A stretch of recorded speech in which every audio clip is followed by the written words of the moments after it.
Halo semua, ya berjumpa lagi di video ulasan saham dan sekaligus juga di video ini kita akan mereview kondisi market sepanjang minggu ini dan rekomendasi saham. Dan tidak terasa ya, kita sudah ada di minggu ketiga di bulan Juli yang mana merupakan bulan pertama dari kita masuki bulan pertama di kuartal ketiga di tahun ini. Dan mungkin dalam beberapa waktu ke depan kita akan menantikan laporan kinerja banyak emiten di kuartal kedua. Kita tinggal melihat apakah di kuartal kedua rapotnya bisa membaik dibanding kuartal pertama atau enggak ya. Dan itu cenderung akan mempengaruhi kuartal ketiga ini. Ditambah kuartal ketiga ini ada beban berat di bulan Juli ini, di awal kuartal ketiga ini, karena kita memberlakukan PPKM darurat. Yang mana ketika kita udah cukup berbahagia karena kita berpikir bahwa akhirnya PPKM darurat sudah akan berakhir. Tapi ternyata diperpanjang sampai akhir bulan Juli karena pertambahan COVID-19 ya harian, jumlah penderita COVID-19 harian bertambah per hari menjadi 54.000, breakout all time high ya. Jadi harus diperpanjang sampai akhir bulan setidaknya. Dan bagaimana dengan kondisi market kita ke depannya? Nah, ini yang akan kita bahas di market review ini. Dan menjelang di akhir minggu seperti biasa kita akan sharing. Video ini akan saya buat sedikit lebih panjang dari biasanya. Dan kita akan sharing mengenai apa yang akan terjadi di minggu ini dan bagaimana apa yang kita akan expect ke depannya di minggu ke depan. Itu satu hal. Dan ada hal yang saya akan bagikan juga karena ada beberapa teman ya member juga bertanya kepada kita. Pertanyaannya seperti ini. Pak, kita ketahui kondisi market saat ini lagi kurang bagus. Dan ketika kondisi market IHSG ya, kalau kita ngomong indikasi market kurang bagus, bagus nggak bagus ya, kita lihatnya dari indeksnya IHSG. Dan IHSG kondisinya kurang bagus nih Pak. Naik turunnya karena lagi sideways ya, jadi naik turunnya cukup ekstrim ya. Satu waktu 2 hari naik, 3-4 turun, hari kelima naik 6, naik lagi, begitu seterusnya. Jadi ketika kondisi market seperti itu gitu kan, kita melihat ada beberapa emiten yang posisinya bagus sekali, kinerjanya bagus seperti Bapak Ibu ketahui. Ada beberapa emiten seperti DMMX ya yang rally-nya bagus banget. Terus ada beberapa emiten yang walaupun dalam perjalanannya swing ya, bisa pullback ya. Ketika uptrend bagus, uptrend kena all time high, break all time high, tembus dan dia swing dan dia kembali rebound lagi, breakout lagi ya. Ada beberapa emiten yang seperti itu ya, contoh Tebik ya. Terus saya nggak tahu Tower sudah breakout lagi belum. Terus Arto ya yang kita ketahui juga. Dan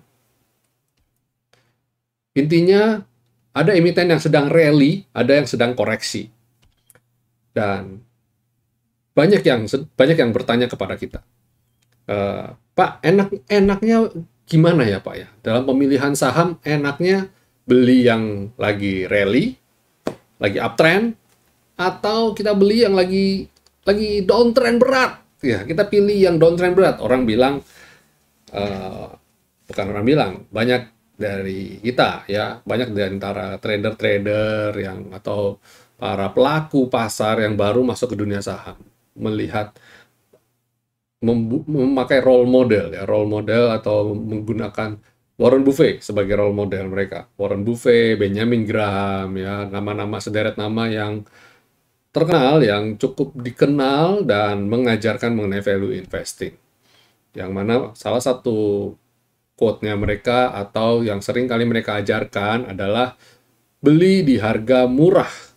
Nah, pertanyaannya kan karena sering kali kita kalau murah, identik murah itu banyak orang merasa beri itu kalau lagi dia downtrend itu murah gitu loh ya. Kita lihat harga saham di waktu tertinggi pernah berapa dan sekarang kondisi berapa gitu ya. Dan itu yang kategori murah secara harfiah, secara gamblang, secara umum orang artikan seperti itu. Sedikit orang yang melihat dari sisi fair value ya. Fair value itu artinya nilai fairnya, dihitung aset perusahaan, utang perusahaan, ya, terus income perusahaan, dan rasio growth-nya seperti apa, dan akhirnya menghitung nilai fairnya, nilai wajarnya satu perusahaan itu ada di angka berapa. Karena nggak gampang, hitung itu nggak gampang, apalagi di saat pandemi gini, nilai itu nggak bisa jadi tolak ukur untuk kinerja ke depan, ya. Kita nggak bisa ambil itu sebagai kinerja ke depan. Yang apalagi di industri yang saat ini sedang mengalami transisi disruptifnya, shifting, ya. Behavior atau polanya berubah, ya, pola aktivitasnya berubah, banyak berubah. Yang kita tahu ke depannya juga mau nggak mau harus berubah, behaviornya harus berubah. Jadi seringkali kita kesulitan untuk menentukan nilai fair value itu, ya kan. Jadi ketika orang bilang murah itu cari saham yang sedang downtrend berat, lagi murah ini gitu. Nah, enak yang mana? Nah, kita nggak akan bahas cari saham yang lagi downtrend, atau kita tidak akan bahas cari saham yang sedang uptrend. Yang kriteria-kriteria uptrend atau downtrend yang seperti apa yang harus kita pilih, ya. Kalau pembahasan seperti itu mungkin kita akan buat di video-video yang lain gitu. Dan kalau Bapak Ibu sering nonton market review kita, ya, banyak sekali kita sudah sering ulas bagaimana cara memilih saham seperti apa yang harus kita pilih. Nah, untuk kali ini kita lebih spesifik di sebaiknya pilih saham yang uptrend atau pilih saham yang sedang lagi downtrend. Tentu saja semua kembali lagi ke kita nggak bisa menyamaratakan, kita nggak bisa pukul rata semua, ya. Sebaiknya kita melihat bibit-bibit dari perusahaan itu juga, kita lihat kinerjanya, banyak hal yang juga harus kita lihat, ya. Nilai transaksi juga kita perhatikan juga. Jadi saya akan ulas dari sisi teknikalnya dulu. Lebih ke teknikal, kita akan ulas dari lebih teknikal. Karena kalau lebih ke fundamental akan susah. Karena kalau lagi dari sisi fundamental, seringkali saham yang sedang uptrend, seringkali nilainya sudah dianggap orang kemahalan. Ya, dianggap orang kemahalan. Entah mulai dari sisi PBV-nya, dari sisi PER-nya, atau dari sisi fair value-nya. Jadi ya, ketika saham ini rally, akhirnya kita seringkali ada di posisi harga ini sebenarnya secara valuasi sudah mahal. Seringkali seperti itu kita ketemui. Jadi kita akan cenderung mengesampingkan sisi fundamental. Kita lebih fokus di sisi teknikalnya. Bagaimana kita cari saham yang lebih baik mana? Beli yang lagi uptrend kah atau sedang downtrend? Dan ya, di sini saya akan coba ulas plus minusnya. Kita akan kupas dari sisi plus minusnya. Kita mulai dari yang uptrend dulu. Oke, uptrend itu plusnya adalah satu, dia bergerak kalau saat ini, kondisi saat ini, ya, itu bergerak anomali. Kenapa? Karena marketnya lagi turun, dia bergeraknya naik. Nah, jadi kalau kondisi seperti itu namanya divergen, ya. Jadi berlawanan arah dan positif. Maksudnya ketika market IHSG pada koreksi, dia malah naik sendiri. Itu kan untuk divergen positif. Jadi kalau saya bilang, ya, kalau saham-saham yang sedang uptrend ini akan menarik crowd. Maksudnya ngerti nggak? Jadi saya mohon maaf, saya mencoba untuk menyederhanakan bahasa, ya, jadi supaya Bapak Ibu bisa lebih gampang mengerti. Jadi seperti kayak peribahasa, ada gula ada semut. Jadi ketika sahamnya uptrend, orang kejar semua ke sana, pengen dapat untung semua di sana. Ya wajar, karena ketika yang lain merah, ini hijau. Lebih gawatnya lagi adalah kalau kita masuk dalam suatu komunitas, atau kita punya teman-teman sekumpulan orang-orang yang kita masuk ke dalam grup itu atau gimana, ya, juga trading dan kebetulan sedang profit dari saham yang sedang trend itu uptrend. Ya, sedangkan kita pada posisi ini mungkin tidak seberuntung mereka. Kita mungkin profitnya cuma sekedarnya 3-4%, sedangkan mereka sudah profitnya puluhan persen, mungkin ada yang ratusan persen. Nah, tentu saja kita jadi gimana ya? Jadi merasa orang paling sedih sedunia kali ya. Kenapa kita nggak masuk di situ gitu, mamanya? Dan ketika ini pasti mereka gaungnya akan besar. Emiten-emiten itu gaungnya pasti besar banget dan akan wah kita ayo beli saham ini, wah kita profit, hari ini profit. Jadi orang pada wah beli. Nah itu akhirnya apa? Akhirnya transaksi jadi besar karena ramai sekali orang akan ke sana. Itu satu ya. Jadi kalau lagi uptrend, pergerakannya berlawanan arah, ya pasti bukan pasti tapi kondisi sedang hit ya, sedang hit banget, rame. Sedangkan yang downtrend kan nggak otomatis ditinggal. Dan kondisi ini tentu saja satu lagi crowd juga ke sana. Jadi transaksinya banyak, rame banget dan pasti peluang profit juga ada walaupun mungkin besar risk daripada rewardnya. Ya, karena posisi uptrend ya. Itu dari positif ya. Kalau negatifnya apa? Kalau negatifnya simple sih. Kalau negatifnya biasanya yang saham seperti ini volatilitasnya ngeri banget. Wah, naik turunnya ngeri banget. Kenapa? Karena transaksi orang yang ada di dalam ini orang banyak. Karena ya seperti saya bilang tadi, ada gula ada semut. Jadi orang ngerebutin. Jadi transaksi jadi liar banget. Satu, transaksi jadi liar volatilitasnya. Kedua, seringkali saham ini ada di posisi yang seperti saya bilang tadi sudah kemahalan ya, sudah terlalu tinggi. Jadi jangan sampai kita beli di waktu yang salah gitu ya. Jadi posisinya udah terlalu tinggi dan ketika kita beli orang malah jualan, rame-rame jualan dan endingnya kita malah belinya di pucuk ya. Siapa yang sering Bapak Ibu dapat alami di sini ya? Ya, jadi itu negatifnya sih. Jadi volatilitasnya ekstrim dan di tahap satu lagi risk and reward-nya sudah tidak imbang sehingga potensial untuk koreksi cukup besar ya.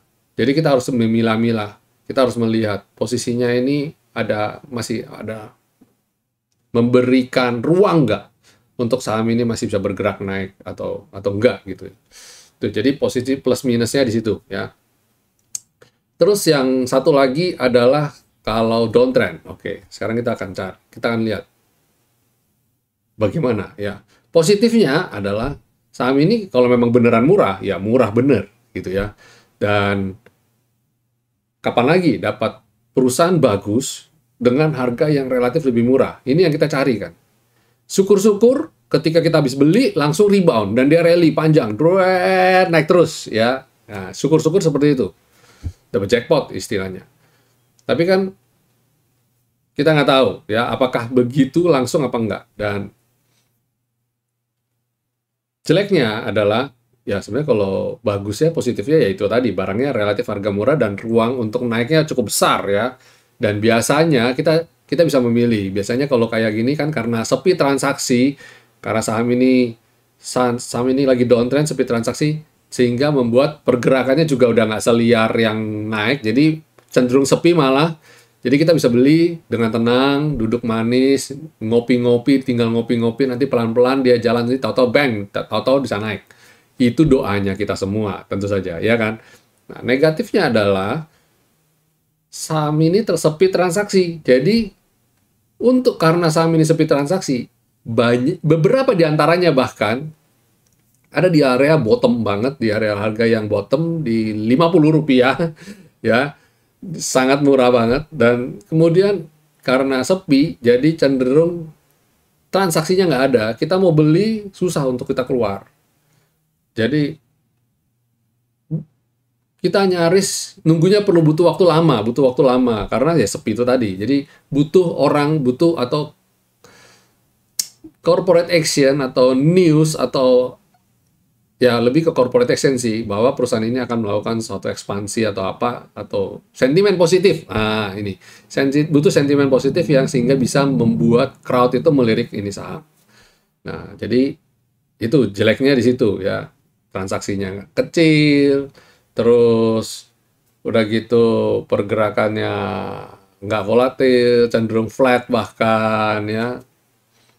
Ya, itu dari sisi kita komparasi sekilas mengenai bagus yang uptrend, apa sisi plus minusnya. Nah, sekarang bagus mana dari sisi sekarang kalau kita bicara mengenai kalau gitu bagusnya mana, Pak? Cari yang low banget atau downtrend atau lagi uptrend. Kembali satu, saya harus ngomong juga ini kembali ke pribadi masing-masing. Pribadi Bapak itu seperti atau Bapak Ibu seperti apa? Risk taker kah? Ya, risk taker atau mungkin orang yang cenderung konservatif, yang cenderung lebih ke saya mah orangnya nggak bisa begitu, saya mah orangnya repot banget, apalagi hari-hari ini banyak orang yang mungkin sedang berprofesi sebagai tenaga kesehatan dan sebagai dokter, susah untuk mantau terus-terusan di market gitu kan. Jadi, waduh, kalau cari saham yang udah posisi di pucuk, bahaya sekali kalau mamanya ya juga bisa setiap hari pantau kok, setiap hari pantau, bisa 3 hari sekali baru pantau karena kesibukan dan lain sebagainya. Nah, kalau kondisi seperti itu saya tidak menyarankan Bapak Ibu untuk beli saham yang sedang di pucuk yang lagi uptrend. Kalau di tengah-tengah itu tiba-tiba dia dibanding gimana? Nah, gitu ya. Kecuali tentu saja Bapak Ibu berlakukan sudah siap dengan smart order, pasang stop loss, sudah piawai, nah silakan. Tapi kalau, waduh, saya cuma bisa beli jual doang, nggak bisa pasang smart order. Ya sudah, berarti jangan cari saham yang posisi lagi trending, yang lagi uptrend banget, kuat banget. Dan kita harus cari kalau mau cari saham yang sedang uptrend gitu, harus cari yang ada beberapa kriteria yang kita harus tahu juga, walaupun sama-sama uptrend kita harus lihat, ada yang liar, ada yang nggak liar pergerakannya ya. Dan cari cenderung yang pergerakannya tidak terlalu liar. Yang sehari rata-rata pergerakannya range-nya di sekitar 5-6%, itu udah relatif lebih aman. Jangan cari yang pergerakannya di atas 10 atau di atas 12%. Hindarin itu. Kenapa? Karena biasanya transaksinya bisa lompat-lompat dan bisa nggak karu-karuan deh, bisa transaksi, bisa Bapak Ibu mau pasang smart order di bawah bisa kelompatan dan ditinggal. Jadi kita malah tetap aja nyangkut juga gitu ya. Nah itu, jadi kita harus lihat-lihat kita punya karakter seperti apa dan kita punya kebiasaan, habit seperti apa, itu dulu. Terus kemudian kalau Bapak Ibu adalah seorang yang konservatif, ya, seorang konservatif dan cenderung ke invest, mau tidak mau Bapak Ibu harus mencari emiten atau saham-saham yang relatif belum terlalu rally, tapi juga lagi ada di support, ya. Jadi kondisi rally-nya mungkin di saham yang chartnya mungkin weekly dan monthly posisi uptrend, tapi di daily-nya dia lagi swing, dia lagi ada di support. Nah, cari emiten yang begitu ya. Sebaiknya cari emiten begitu. Jadi buat yang mau beli downtrend pun harus cari yang downtrend-nya seperti apa. Jangan cari yang downtrend berat. Weekly, monthly, itu posisinya juga udah lagi kondisi terjun bebas dan kita nekat beli di situ. Itu jangan. Karena apa? Karena kita nggak tahu dia masih akan turun lagi apa nggak. Dan kalau turun lagi, kita nggak tahu batas bawahnya berapa. Kita nggak, jangan ngukur dalamnya lautan. Susah banget nebaknya. Jadi sebaiknya ketika dia turun, ya jangan beli. Kita mulai beli ketika dia sudah ada tanda-tanda confirm rebound.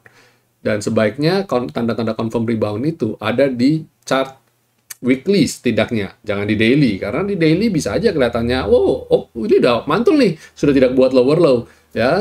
Jangan-jangan 3 hari kemudian, ketika dia 3 hari naik, habis itu dia turun lagi dan bahkan turunnya lebih dalam dan lebih cepat lagi. Jadi hindari yang seperti itu, oke? Ya, itu. Jadi saya kembalikan lagi ke Bapak Ibu nih. Seneng yang mana sih sebenarnya? Kalau saya pribadi, kita pilah-pilah dan itulah benefit jika Bapak Ibu bergabung di grup Winner Stocks ya. Di grup Winner Stocks kita membantu Bapak Ibu memilihkan emiten yang mana yang cocok dan yang kita juga rekomendasikan menjadi rekomendasi. Dan setiap kali saya memberikan rekomendasi saya juga tulis selalu. Beli sebaiknya di level berapa ya kan, stop loss di level berapa, dan saham-saham ini kalau ketika ada yang bertanya maka kita biasa pas lagi live trading, lewat di grup ya, live trading kita ada di grup, Pak yang ini oke nggak gitu loh. Kalau saya bilang, wah ini jangan, sudah terlalu jauh meninggalkan selendang dan bla bla bla lainnya, kita nggak beli, kita skip. Kita cari yang baru akan rebound dan masih masih fresh, masih segar banget, yang kemudian dia naik. Wah itu kayak dapat jackpot. Hari-hari ini ada nggak Bapak Ibu yang sempat mendapatkan seperti itu ya? Lumayan kita dapat dari minggu lalu, dapat dari BBHI, hari ini dapat BNBA. Kok sahamnya relatif gorengan Pak? Iya, karena kebetulan yang lagi menarik itu.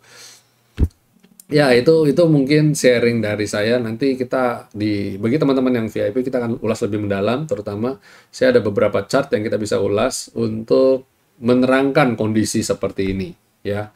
Oke. Kita langsung sekarang masuk ke segmen berikutnya, yaitu market review. Kondisi market review bagaimana sih? Ya, ini adalah komposa kita ya, dan sepanjang minggu ini kondisinya ini weekly ya, yang saya kasih lihat ke Bapak Ibu adalah chart weekly. Seperti kita sudah sempat bahas sebelumnya ya. Kemarin-kemarin di video harian kita juga kita sempat ulas mengenai ini ya, mengenai time frame weekly ini. Kita sudah sempat ulas bahwa potensi akan ditutup hijau setidaknya, walaupun dia mungkin belum mampu breakout 6113, tapi good news-nya setidaknya dia ada di atas, di rentang 6045 sampai 6013 ya. Jadi masih range-nya masih uptrend. Jadi itu good news-nya dan masih bagus banget. Kalau lihat daily-nya ada gap ya, ada gap. Ini nyebelin banget nggak sih? Nggak ada gap aja dia bisa kayak begini kok, ini bikin gap gitu ya. Jadi hati-hati ketika dia nyampe 613, atau mungkin besok Senin dia bisa akan nutup gap dulu untuk kemudian dia rebound lagi. Jadi masih belum aman, masih belum stabil, karena kita lihat beberapa waktu ini dia masih sideways ya. Dari bulan Juni ini ketemu koreksi, support, dia rebound, ketemu koreksi lagi, rebound lagi, ketemu koreksi lagi, ketemu resisten maksud saya, dan dia rebound lagi. Nah ini belum tentu bisa breakout ya, mengingat kita lihat dia ada 4 kali lah, 1, 2, 3, 4 kali dia uji level 6113 ini dan belum mampu breakout, bertahan lama di situ ya, biasanya udah ambiar dulu. Jadi itu secara komposa kita, dan asing masih bukan net buy. Good news-nya kemarin di Jumat dia net buy 628,5 miliar. Dan transaksinya, nah ini transaksinya masih kecil ya, 8,9 triliun saja. Artinya apa? Di kondisi PPKM darurat ini, orang juga lagi menahan diri untuk tidak trading. Ya, antara dua sih, lihat kondisi yang masih nggak stabil, atau mungkin karena saat ini juga lagi kondisi, ada yang mungkin lagi di isoman, atau lagi kondisi galau karena keluarganya ada yang sakit dan sebagainya. Ya, untuk itu kita doakan juga semua pemirsa YouTube kita dalam kondisi sehat semua, selalu aman dari ancaman COVID-19. Oke. Ya, kita masuk ke sektoralnya. Sektornya sektor basic ya. Bagaimana dan sektor basic?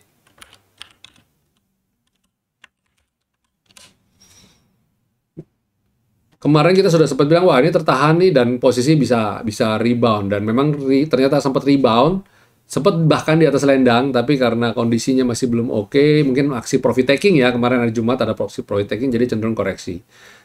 Nah, market kalau secara global kita lihat secara umum masih sideways, dan good news-nya adalah asing di sini masih masuk. Dan nggak main-main. Kemarin dari Jumat asing membukukan 136,5 miliar. Dan kalau kita lihat weekly-nya, wow, lagi sideways dan asing masuk terus. Ini kelihatan banget, enak banget ini. Ya, ini siap-siap lah, ini siap-siap menjadi kuda hitam untuk mungkin jadi salah satu penopang indeks nanti ke depannya. Terus habis itu ada consumer cyclicals, yang mana saya lihat juga sudah tertahan di level selendang ya, masih oke juga. Potensi untuk kembali rebound lagi ya. Asing juga masih masuk, kelihatan masih masuk asingnya. Terus sektor energi, wah ini ya, kita kemarin juga lihat sudah tertahan koreksi, udah nggak buat lower, dan hari Jumat kemarin bagus ya. Ya jelas saham batu bara naik, mineral juga oke ya. Dan ini kedepannya masih akan oke nih kedepannya. Setidaknya di bulan ini, musim panas biasanya bagus ya. Terus habis itu mulai masuk ke musim gugur, nanti yang harganya juga cenderung akan naik lagi. Ya, jadi ini pada dasarnya masih oke, ya, masih oke. Sektor finance juga masih nice ya, karena dia rebound dari support dan dia ada ketemu resisten. Target kita harus bisa naik ke atas V-line ini. Sektor finance pada dasarnya masih oke juga. Walaupun kita lihat sebenarnya di sektor realnya kok agak-agak ngeri-ngeri sedap, karena orang sektor finance kan berhubungan banget dengan transaksi ya, dan ini transaksi sepi. Baik uang setoran ya, maksudnya tabung atau transaksi berjalan istilahnya, yang selalu jual beli ya. Itu menurun drastis ya, menurun drastis.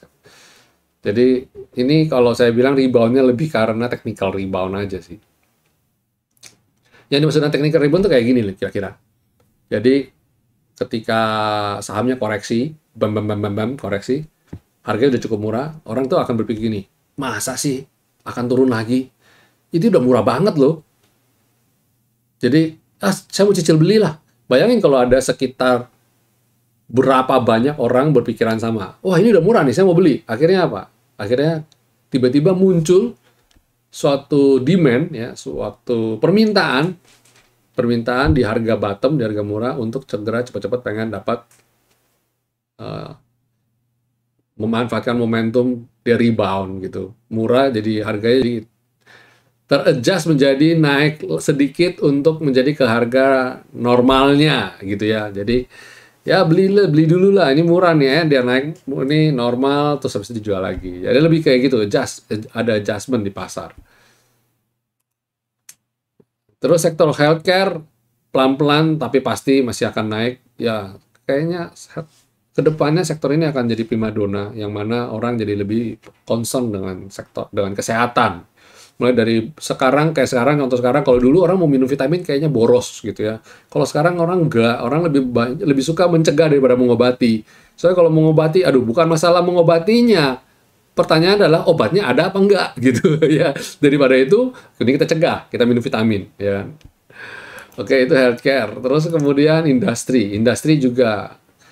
Kita lihat angka indeks industri juga bagus ya, laporannya juga bagus, dan asing juga masih membuka net buy. Saya juga melihat belum ada katalis positif yang benar-benar positif, ini lebih ke sentimen technical rebound aja. Harganya udah terlalu murah, nah kayak gitu, udah di bottom nih, gitu ya. Terus infrastruktur juga oke ya, seperti saya bilang, infrastruktur di dalam sini adalah sektor telco, juga masuk infrastruktur. Dan hari ini industri telkom jadi telco ya, bukan telkom. Telco menjadi backbone ya, tulang punggung dari aktivitas kita. Kita sekarang kebutuhan kita terhadap internet itu, waduh, segala-galanya deh. Kalau perlu, yang lain boleh nggak ada, tapi internet jangan sampai nggak ada gitu ya. Itu penting banget. Terus consumer non-cyclicals juga masih sideways, walaupun sideways disupport, asing membukukan net buy, jadi potensi untuk rebound juga. Properti ini juga salah satu saya bilang technical rebound. Pada dasarnya mungkin di tengah kondisi seperti ini mungkin orang nggak banyak juga ya untuk spekulasi beli properti. Dan emiten tekno masih bergerak flat ya. Dan kalau dia bisa breakout ini akan menarik lagi. Kalau saya bilang sebelum dia breakout, kita wait and see dulu, karena cenderung bisa aja koreksi ini. Karena harganya udah terlalu tinggi. Jadi dia akan mencapai ke titik equilibrium, titik seimbang baru ya, titik seimbangan baru. Nah, transportasi juga masih flat, masih di situ-situ aja. Kita ketahui bersama di tengah PPKM darurat ini, mobilisasi orang semakin berkurang ya, dan barang juga pun sama. Oke. Ya, itu secara market review kita. Ya, itu ulasan saham sekaligus market review, sekaligus rekomendasi, dan sekaligus saya bawain juga rubrik As Trader mengenai harusnya beli saham di pucuk, atau bukan di pucuk. Ya jelas jangan beli saham di pucuk. Maksudnya beli saham yang sedang uptrend atau beli saham yang lagi downtrend ya. Oke. Senang sekali bisa berjumpa lagi dengan Bapak Ibu di akhir pekan ini. Semoga apa yang saya bagikan di akhir pekan ini bisa menambah wawasan, menambah ilmu bagi Bapak Ibu semua. Selamat menikmati, enjoy weekend ya.